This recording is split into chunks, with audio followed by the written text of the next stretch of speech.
Bonjour chers frères et sœurs. Aujourd'hui, j'ai décidé de faire ce petit vidéo parce que c'est sur mon cœur depuis quelques temps et j'ai décidé de faire ce vidéo. Le titre c'est en lien avec si très souvent peut-être vous vous êtes posé la question, est-ce que Dieu, qu'est-ce qu'il attend de moi? Qu'est-ce que Jésus attend de moi en tant que chrétien? Et si vous êtes né de nouveau, et si vous vous êtes posé la question, qu'est-ce que Dieu attend de moi? Voilà ce petit vidéo, j'espère que ça va répondre un peu à vos attentes. Et, et ce que je vous invite à ouvrir votre Bible dans Matthieu chapitre 10. Matthieu chapitre 10, on va lire à partir du verset 5. Jésus envoie les premiers missionnaires. Même, même si Jésus, avant de quitter cette terre, nous a tous assignés, tous ceux qui vont croire en lui, nous avons une mission. Donc, c'est ça que je vais lire avec vous. Et si toutefois vous aviez eu des doutes, qu'est-ce que Dieu attend de moi? Ben, j'espère que ces versets que je vais prendre aujourd'hui vont répondre à vos questions. Et donc, très souvent, comme moi, peut-être vous aussi vous vous êtes posé la question, mais qu'est-ce que je peux faire pour Dieu? Et j'aimerais le servir. Comment le servir? J'aimerais qu'il soit content de moi. Et j'ai une bonne nouvelle pour vous. Jésus nous a déjà donné une mission en tant que croyant en Jésus, croyant en lui, en tant que témoin dans ce monde, témoin ambassadeur de Jésus, témoin de ce qu'il a fait pour nous, donc témoin de sa mort et de sa résurrection. Et c'est ça l'évangile que beaucoup de gens doivent apprendre à connaître. Qu'est-ce que Jésus est venu faire? Quelle est la mission? Quel est le pourquoi? Pourquoi il est venu 2000 ans et quelques de cela? Qu'est-ce qu'il est venu faire? Donc, sans plus tarder, on va voir ce que Jésus dit dans Matthieu 10, verset 5 et jusqu'à la fin. Ces 12, Jésus les envoyait en mission et il leur dit, n'allez pas vers les païens, n'entrez pas dans une ville de Samaritains, n'entrez pas dans une ville de Samaritains, mais allez plutôt vers les brebis perdues du peuple d'Israël. Partout où vous passerez, vous ferez cette annonce, le royaume des cieux est là, tout proche. Guérissez les malades, réveillez les morts, purifiez les lépreux, chassez les démons. Vous avez reçu gratuitement, dit Jésus, vous donnerez gratuitement. Ne prenez pas d'argent dans vos poches, dans vos ceintures, pas plus de petits monnaies que de pièces d'or ou d'argent, ni sac de voyage, ni tunique de rechange, ni chaussures, ni bâton. Pensez que l'ouvrier a droit à sa nourriture. Quand vous entrerez dans une ville ou un village, faites-vous donner le nom d'une personne convenable et restez là jusqu'à ce que vous repartiez. En entrant dans cette maison, vous lui souhaiterez la paix. Si la maison en est digne, la paix viendra sur elle. Si elle n'en est pas digne, la paix que vous offrez reviendra sur vous. Si l'on ne vous reçoit pas, si l'on n'écoute pas vos paroles au moment de sortir de cette maison ou de cette ville, vous secourez la poussière de vos pieds. En vérité, je vous le dis, le pays de Sodome et de Gomorrhe s'en tirera à meilleur compte que cette ville au jour du jugement. Ici, ce qui est très important, c'est que Jésus envoie les premiers missionnaires, c'est-à-dire Jésus envoie les premiers missionnaires. Donc, Jésus leur avait commandé d'aller dans les villes, villages, comtés, régions, pour aller guérir les malades, chasser les esprits mauvais dans les gens, réveiller les morts, purifier les lépreux, chasser les démons, etc. Vous avez reçu gratuitement, donnez gratuitement, dit Jésus.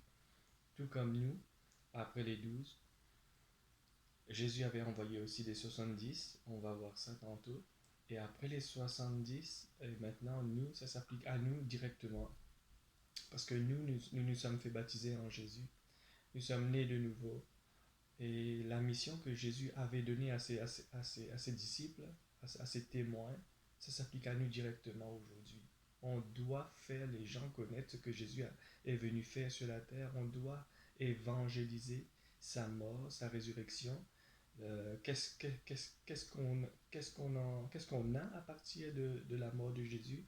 Que la mort de Jésus a apporté le pardon des péchés, la réconciliation des gens qui vont croire en lui, la réconciliation à Dieu le Père, le créateur de toutes choses, créateur du ciel et de la terre.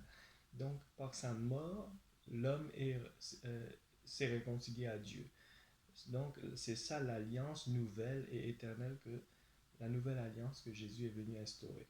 À partir de sa mort et après 3 jours, sa résurrection, euh, euh, l'homme maintenant, ceux qui vont croire en lui, va bénéficier de la vie éternelle un jour avec Dieu. Mais avant tout, Dieu a préparé les œuvres. Dieu a préparé les œuvres selon la Bible pour que nous les fassions, ces œuvres. Et ces œuvres, c'est guérir les malades, chasser les démons, guérir les lépreux, euh, libérer ceux qui sont opprimés, oppressés, faites du bien aux veuves et aux orphelins. Même s'il n'y a pas ça maintenant, mais ça figure aussi là-dedans. Donc, mes chers amis, j'aimerais aussi ajouter une partie que je vais lire avec vous dans Luc chapitre 10. Si vous avez votre Bible, je vous invite à tourner avec moi à Luc chapitre 10. On va lire à partir du verset 8. Je vais voir. Ok. Je vais lire à partir du verset 1, parce que pour ne pas retirer le verset de son contexte, Jésus envoie les 72 disciples. Après cela, le Seigneur en choisit 72 autres, et il les envoya deux par deux en avant de lui, vers toutes les villes et tous les endroits où lui-même pensait aller. Il leur disait, la moisson est abondante, et les ouvriers sont peu nombreux. Priez donc le Seigneur de la moisson pour qu'il envoie des ouvriers dans la moisson. Allez, je vous envoie comme des agneaux au milieu des loups. Vous n'emporterez ni bourse, ni sac, ni chaussures, et sur le chemin, vous n'irez pas saluer qui que ce soit. Lorsque vous entrerez dans une maison, vous commencerez par dire paix à cette maison. Si la paix trouve là un de ses fils, elle reposera sur lui. Sinon, elle reviendra sur vous. Le temps que vous restez dans cette maison, acceptez ce qu'ils ont à boire et à manger, car l'ouvrier mérite son salaire. Mais ne passez pas de maison en maison.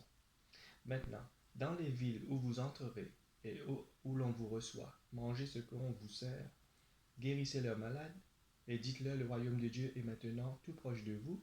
Mais si vous êtes entré dans une ville où l'on ne vous reçoit pas, vous irez dire sur les places, même la poussière de votre ville qui s'est collée à nos pieds, nous vous la laissons. Vous saurez quand même que le royaume de Dieu est tout proche. Je vous le dis, au jour du jugement, Sodome s'en tirera à meilleur compte que cette ville-là. Et puis, si vous lisez maintenant au verset 17, les 72 revinrent tout joyeux. Ils ont été envoyés par Jésus faire ce que je viens de lire, chasser les démons, guérir les malades, guérir les lépreux, libérer les opprimés et tout. Maintenant, après cette mission, on voit les 72 revenir vers Jésus. Toujours dans Luc 10, verset 17. Il revient vers Jésus tout joyeux. Seigneur, disait-il, on prononçait ton nom, et même les démons nous étaient soumis. Jésus leur dit, je voyais Satan descendre du ciel en flèche, comme un éclair. Voyez, je vous ai donné autorité pour piétiner serpents et scorpions et toute la puissance de l'ennemi. Aucune arme ne vous atteindra.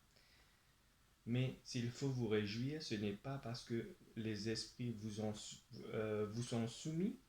Les esprits vous sont soumis. Réjouissez-vous de ce que vos noms sont écrits dans les cieux. Donc, on voit que ceux qui servent le royaume de Dieu, ceux qui partent en mission, ceux qui évangélisent, ceux qui obéissent à Jésus-Christ, la mission qu'il nous a donnée, les noms sont écrits dans les cieux. Nos noms vont être écrits dans les cieux. Donc, c'est clair ici, dans Luc 10, que Jésus nous dit cela. Voyez, je vous ai donné autorité sur toutes les puissances de l'ennemi, sur les scorpions, les serpents, et aucune arme ne vous atteindra. Et si vous vous demandez, mais est-ce que ça s'applique pour nous? Je vous dirais que oui, il faut prendre la parole de Dieu littéralement. Il ne faut pas dire que ça s'appliquait pour eux à cette époque. Maintenant, ça, c'est pas la même chose pour nous. La Bible, avant que vous lisiez, peu importe le chapitre ou le verset, invite le Saint-Esprit dans vos cœurs. Il faut inviter Jésus. Il faut méditer sur les paroles. Il ne faut pas lire la Bible comme disons, un roman rapidement. Non, la Bible, c'est le livre de la vie. C'est le boussole de chaque chrétien. C'est le livre, c'est le manuel de chaque chrétien, je vous dirais. Et on invite l'Esprit Saint qui est en nous. Il va nous guider, il va nous instruire et il va vraiment nous dire quoi faire. C'est notre consolateur. Et moi, je vous dirais, après que j'ai lu Matthieu, chapitre 10, verset 8, et maintenant Luc 10, j'ai lu à partir de Luc 10, et à partir du premier verset jusqu'à la fin. Et là, on voit que c'est clair le mandat de Jésus. Le mandat qu'il nous a donné, c'est d'aller évangéliser ce qu'il a fait pour nous. Maintenant, en passant, Jésus, c'est très important, l'évangile de Jésus est le suivant. Il est venu sur la terre, il a vécu comme nous pendant 33 années. 33 années. Il n'a jamais péché. Il a connu beaucoup de tentations comme nous. Il n'a jamais péché. La Bible nous dit il est resté pur, saint. Il était radical dans sa foi. Il était un révolutionnaire de son époque. Il disait tout le temps la vérité. Il est la vérité. Il est le chemin, il est la vie. Comme lui-même il a dit, je suis la vérité, le chemin et la vie. Et il n'avait pas peur de pointer du doigt et de toujours dire la vérité. Et c'est notre modèle. Jésus est notre modèle qu'on doit suivre. On ne doit pas compromettre pour avoir pour que les gens nous voient d'un bon œil. On ne doit pas compromettre la parole de Dieu. On ne doit pas faire ce que les gens veulent voir en nous ou bien attendre de nous. On doit toujours se poser la question, est-ce que Dieu m'approuve en ce moment? Est-ce que Dieu sait ce que je vais dire ou ce que je vais faire? Est-ce qu'il va m'approuver pour cela? Donc toujours rester dans la droiture, dans la pureté, dans la sainteté comme Jésus. C'est notre modèle qu'il faut suivre. Et si il nous arrive à tomber, sans tarder, on se repent, on demande pardon pour le péché qu'on a fait, sans tarder et avec un cœur sincère. Et Jésus est fidèle, il va nous pardonner. Donc je vous invite, chers frères et sœurs, à méditer ces paroles que je vous ai données dans Matthieu et dans Luc, tout en espérant que vous n'avez pas de doute maintenant, vous n'avez plus de doute du moins, que la mission est claire pour toi et pour moi. Notre mission de base, c'est de faire tout ça, ce que Jésus vient de nous dire. Chasser les esprits mauvais, guérir les malades, ressusciter les morts, libérer les opprimés, faire du bien aux orphelins et aux veuves. Donc ça, c'est notre mission comme chrétien. Mais maintenant, si Dieu te donne autre chose, c'est aussi très bien, c'est super bon. Et tu obéis à ce que Jésus a pour toi comme appel sur ta vie. Merci et que Dieu vous bénisse. Au revoir.